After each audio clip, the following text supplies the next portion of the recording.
Summary of the life and career of Genghis Khan, the great Khan who built the largest empire in history. Chapter 1, Birth and Childhood, 1162 to 1178. Genghis Khan, born Temujin, was born around 1162 in Deluan Bulldog, near the Onan River, in what is now Mongolia. He hailed from the Borjigin tribe, descendants of powerful nomadic leaders renowned on the steppe for their legendary conquests and noble lineage. His father, Yasugei, was the leader of the Kiat tribe, a prominent figure in the Borjigin Confederation. Yasugei frequently waged wars to expand his power, accumulate livestock, and strengthen his prestige, notably sparking enmity by abducting Holun from a Merkit leader. His mother, Holun, a resilient woman from the Angeret tribe, was abducted by Yasugei but became a loyal wife, playing a crucial role in forging Temujin's iron will and pride. As the eldest son, Temujin had 4 younger brothers and 1 sister. The family lived on the harsh steppe, where tribes constantly vied for territory, livestock, and precious water sources. In 1171, at age 9, Temujin lost his father. Yasugei was poisoned by the Tatar tribe during a reconciliation feast, an act of vengeance tied to past conflicts, including Holun's abduction. Yasugei's sudden death plunged the Kiat Confederation into chaos, losing its central leader and power base. Too young to be recognized as Yasugei's successor, Temujin and his family were abandoned by the Confederation. Their possessions were seized by relatives, forcing them to live in destitution, shivering in tattered tents through the steppe's brutal winters. Amid this adversity, Holun steadfastly guided her family through freezing winters. Each night, she recounted tales of the Borjigin's noble lineage, igniting in Temujin a burning ambition to restore honor and a fierce belief in the grand destiny awaiting him. Around 1175, Temujin was captured as a slave by the Tai Chut tribe, forced to wear a wooden yoke and paraded through camps as a trophy. He smashed the yoke with a rock at night and swam across the Onan River to escape. In 1178, following his father's arrangement, he became betrothed to Borte, daughter of an Angeret leader, to strengthen political alliances and the Kiat tribe's position. Chapter 2, Youth and Early Career, 1178 to 1201. In 1179, tragedy struck when Borte was abducted by the Merkit tribe, seeking revenge for Yasugei's abduction of Holun. Temujin swiftly formed a triple alliance with Wang Khan, leader of the Kharai tribe, and Jamukha, his childhood friend and blood brother from the Jadaran tribe. They launched a daring nighttime raid on the Merkit camp, successfully rescuing Borte after a fierce battle. This bold campaign marked a turning point for Temujin, showcasing his ability to forge alliances and lead effectively, earning widespread respect among steppe warriors and nobles. However, tensions grew with Jamukha due to differing ideals and ambitions. While Jamukha favored a traditional aristocratic model tied to lineage, Temujin pursued a centralized system based on merit and loyalty, sparking ideological and power conflicts. Throughout the 1180s, Temujin tirelessly built his own forces, attracting warriors with promises of protection and land rewards. He faced constant attacks from the Tai Chut, forcing him to relocate, while developing a rudimentary espionage network to counter threats. In 1185, his spy network uncovered a Merkit ambush, allowing him to evade defeat. In 1187, some tribes proclaimed Jamukha as Gur Khan, a traditional, great Khan, but this title lacked universal recognition, reflecting deep divisions among nomadic nobles. In 1190, Temujin launched a campaign to destroy the Merkit, raising their base at Lake Baikal and incorporating their warriors into his army. In 1196, he aided Wang Khan in defeating the Tatar, avenging his father's death and earning widespread respect among the tribes. In 1201, Temujin defeated Jamukha in the Battle of Dalan Baljit, solidifying his dominance across the steppe. This victory laid the foundation for a centralized rule based on merit and loyalty, a critical step toward unifying Mongolia. Chapter 3, Unifying Mongolia and Becoming Genghis Khan, 1201 to 1209.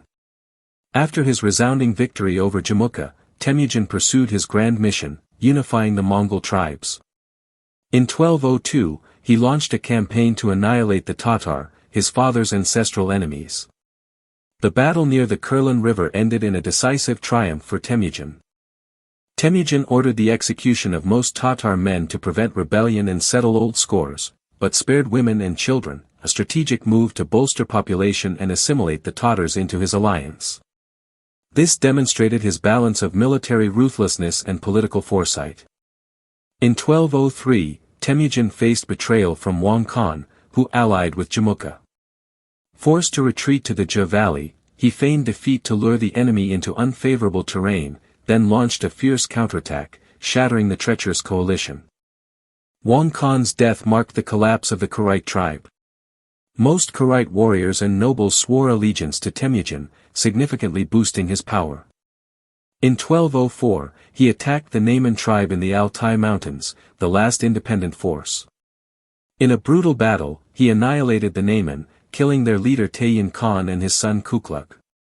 By 1205, Jamukha was captured while seeking to ally with Nayman remnants. Temujin ordered his execution. In 1206, at the Great Kurultai by the Onan River, Temujin was proclaimed Genghis Khan, ruler of the universe, affirming his absolute authority and mission to unify the Mongols.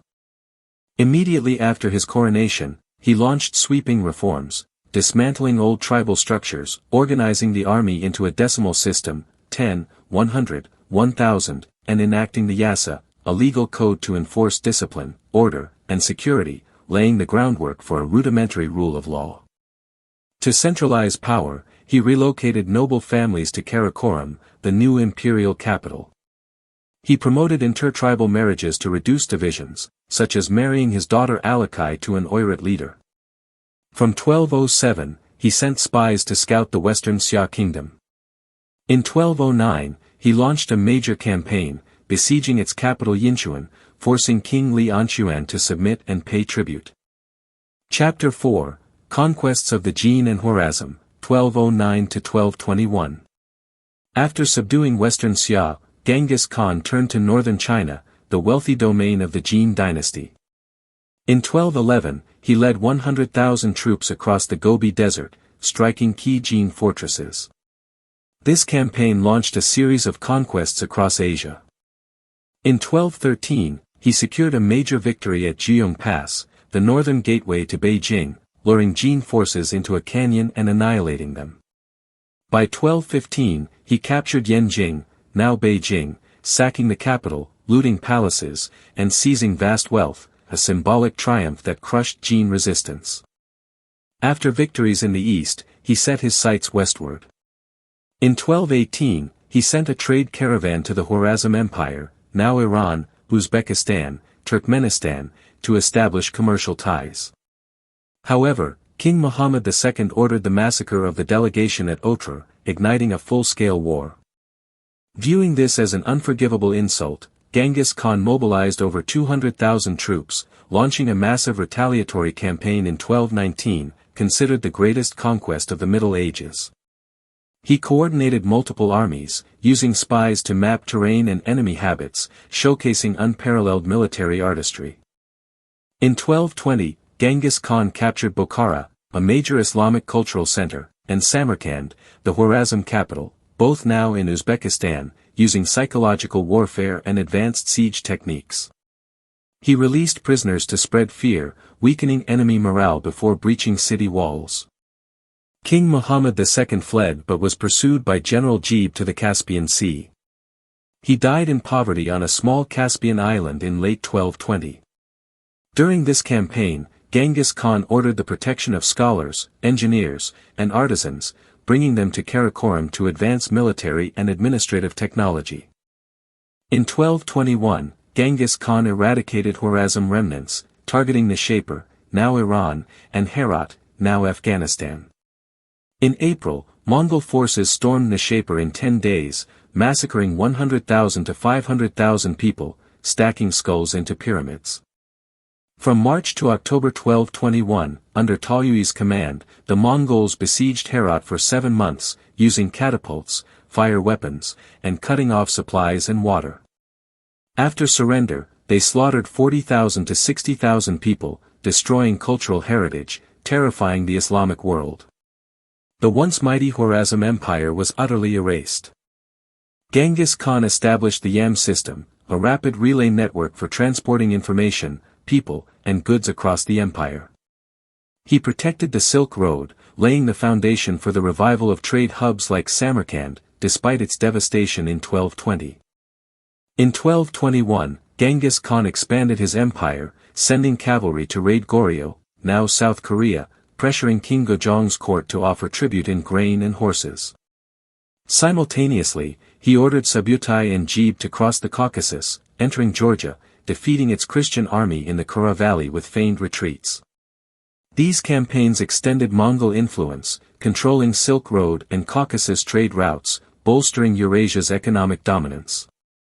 Chapter 5, Final Years and Family, 1221 to 1227. In 1221, after crushing Khwarazm, Genghis Khan returned to Karakoram to consolidate power and govern the empire. Despite advanced age, he retained his iron resolve and strategic vision. In 1223, he sent his skilled generals Jeeb and Subutai to probe Eastern Europe, defeating the Rus-Kipchak alliance at the Khalkha River with classic encirclement tactics.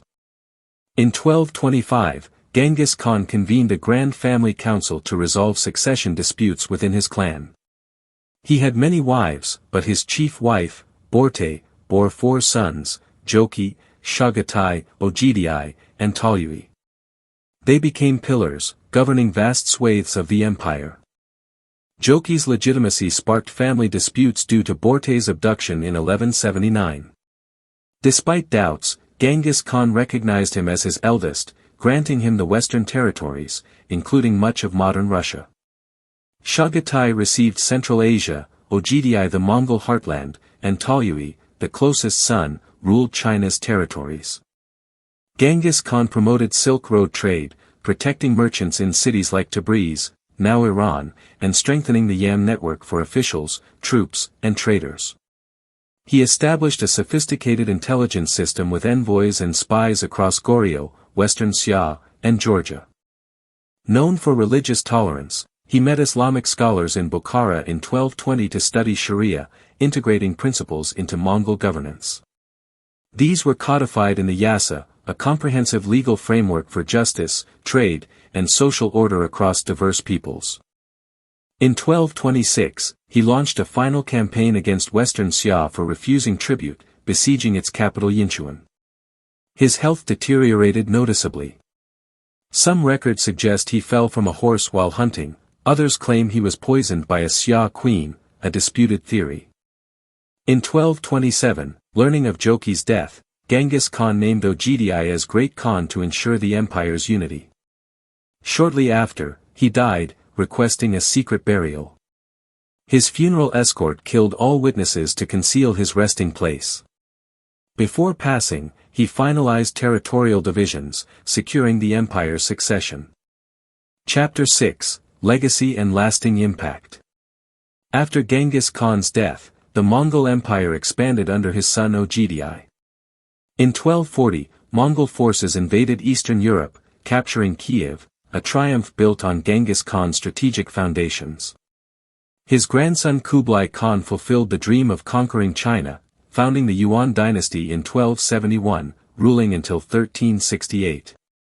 Genghis Khan's legacy is among humanity's greatest. He built an empire spanning over 23 million square kilometers, from the Pacific to the Black Sea, ruling a quarter of the world's population. His conquests rival those of Alexander the Great and Napoleon Bonaparte. In Mongolia, Genghis Khan is a national hero, his name adorning currency, the Genghis Khan International Airport, the National Museum, and massive statues in Ulaanbaatar, reflecting Mongol pride in their founder. In Central Asia and China, he is often recalled for brutality, due to massacres in cities like Samarkand and Nishapur, where hundreds of thousands died in days. His military influence is undeniable. He pioneered mobile cavalry tactics, encirclement, and rapid strikes, supported by an efficient spy network from Western Xia to Khwarazm. Generals like Macaulay, Jeeb, and Subutai executed these campaigns, conquering much of Eurasia. Genghis Khan shaped civilization by adopting Uyghur script as the basis for Mongol writing, a major cultural and administrative advance. Though largely lost, his Yasa code set principles of justice, trade, and social order, influencing the legal systems of successor khanates like the Golden Horde and Ilkhanate. He established a centralized yet culturally tolerant state, allowing Buddhism, Islam, and Christianity to coexist, fostering a stable multicultural environment that influenced empires like the Ottomans. In Karakoram, he invited scholars, artisans, physicians, and astronomers, promoting scientific and technical exchange. The Yam system ensured efficient imperial administration. By protecting the Silk Road, Mongol rule spread Chinese printing and gunpowder to Europe, paving the way for the Renaissance. Genghis Khan, rising from a forsaken childhood, became one of history's most influential figures, a warrior and organizer of unparalleled greatness.